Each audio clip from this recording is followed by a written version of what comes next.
বাংলাদেশের বিপক্ষে ৩ ম্যাচের ওয়ানডে সিরিজের জন্য পাকিস্তান যে দল ঘোষণা করেছে, সেখানেই চমক, সেখানেই ভবিষ্যতের চিন্তা, সেখানেই 2027 বিশ্বকাপের চিন্তা। Very well done Pakistan. কেন বলছি? 15 জনের যে স্কোয়াড বাংলাদেশে আসবে ওয়ানডে সিরিজ খেলার জন্য, সেখানে 6 জন আনকোরা নতুন প্লেয়ার ডেবিউর অপেক্ষায়। অর্থাৎ বাংলাদেশের বিপক্ষে পাকিস্তান 6 জন ক্রিকেটারকে ওয়ানডেতে ডেবিউ করাবে, এমন চিন্তা করেই দল সাজিয়েছে। আমার প্রশ্ন হচ্ছে, হায় হায়, বাংলাদেশের সঙ্গে ওয়ানডে সিরিজ হাইরা যাইব, এই ভয় পাকিস্তানিদের নাই, পাকিস্তান ক্রিকেট বোর্ডের নাই।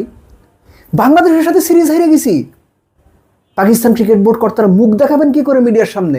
সিরিজ জিতে তো তারা মিডিয়ার সামনে প্রচুর কথা বলবেন না। পাকিস্তান ওই ধারা নাই। পাকিস্তান বিশ্ব ক্রিকেটের বড় শক্তি আর না, কিন্তু ক্রিকেটীয় চিন্তায় যে বাংলাদেশের চাইতে যোজন যোজন এগিয়ে এই দল ঘোষণা করে তারা সেটাই প্রমাণ করলো। Very well done Pakistan. Series আপনারা হারতে পারেন, কিন্তু 2027 বিশ্বকাপ পরিকল্পনায় রেখে সম্পূর্ণ নতুন 6 জন প্লেয়ার বাংলাদেশে পাঠানো দুর্দান্ত সিদ্ধান্ত। আমি এই আলোচনাটা যখন করছি তখনও পর্যন্ত বাংলাদেশ দল ঘোষণা হয়নি। আপনার কি মনে হয় বাংলাদেশ পাকিস্তানের বিপক্ষে 2 জন অন্তত, 6 জন বাদ দেন, দূর বুইলা যান, 6 জন তো প্রশ্নই আসে না, 2 জন অন্তত নতুন ক্রিকেটার বাজিয়ে দেখবেন? যদি দেখে তাতেই ভাই আমি বিরাট রকমের খুশি হব। না দেখার সম্ভাবনাই বেশি।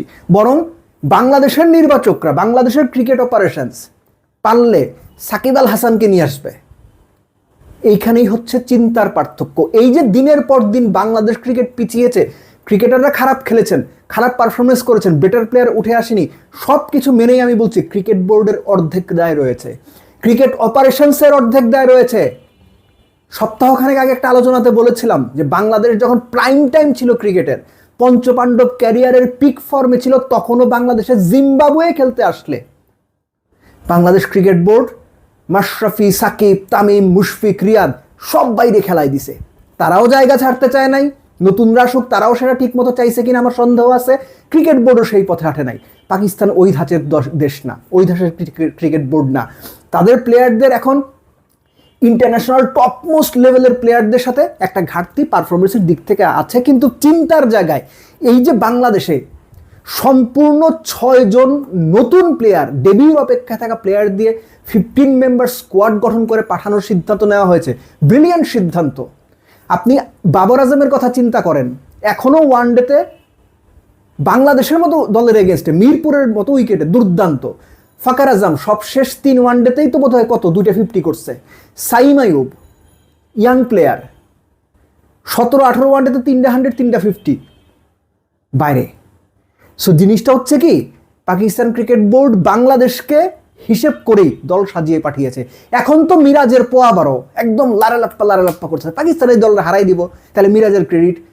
যদি কোনো কারণে ফসকে যান, হেরে যান, তখন কিন্তু, আর এই যে তখন কিন্তুর কথাটা বললাম, যে যদি হাইরা যাই বাংলাদেশ আরো বেশি করে এক্সপেরিমেন্ট করবে না, টপ মোস্ট প্লেয়ার যারা আছে তাদেরকেই খেলাবে। আর এইখানেই এই সমস্ত চিন্তার কারণে, এই সমস্ত ক্ষুদ্র চিন্তার কারণে, ক্ষুদ্র মানসিকতার কারণে, ভবিষ্যৎ ঠিক মতো দেখতে না পারার কারণে, ভবিষ্যৎ চিন্তা করে ক্যালকুলেটিভ রিস্ক না নেওয়ার কারণে, নতুন প্লেয়ার, পাইপলাইনের প্লেয়ারদের পর্যাপ্ত সুযোগ না দেওয়ার কারণে বাংলাদেশ ক্রিকেট 10 বছর আগে যেখানে ছিল, 2015-তে যেখানে ছিল, সেখান থেকে আরো নিচের দিকে গেছে। এগুলাই হচ্ছে অন্যতম প্রধান কারণ। কিন্তু তাতেও বাংলাদেশের ক্রিকেট কর্তাদের, নির্বাচকদের, ক্রিকেট অপারেশনসের টনক নড়বে না। আপনি আমি যত কথাই বলি, পাকিস্তানিরা অন্য দেশগুলো যখন হোম সিরিজ, তো অবশ্যই বিদেশের সিরিজেও নতুনদের চিন্তা করে সুযোগ দেয়, ভবিষ্যৎ চিন্তা করে। আর বাংলাদেশ ওই রিস্ক নেওয়াই যাবে না। সবচেয়ে বড় কথা, ক্যাপ্টেনরা এই রিস্ক নিতে চায় না, সমালোচনার ভাগিদার তারা হতে চায় না। এই কারণে বাংলাদেশ ক্রিকেট দিনকে দিন পেছাচ্ছে, আরও পেছাচ্ছে। এবং আগামীতে হয়তো দেখবেন যে বাংলাদেশের এই ক্রিকেট দল আপনি যেখানে দেখছেন, আপনি যেখানে দেখতে চেয়েছেন তার কাছাকাছিও নাই।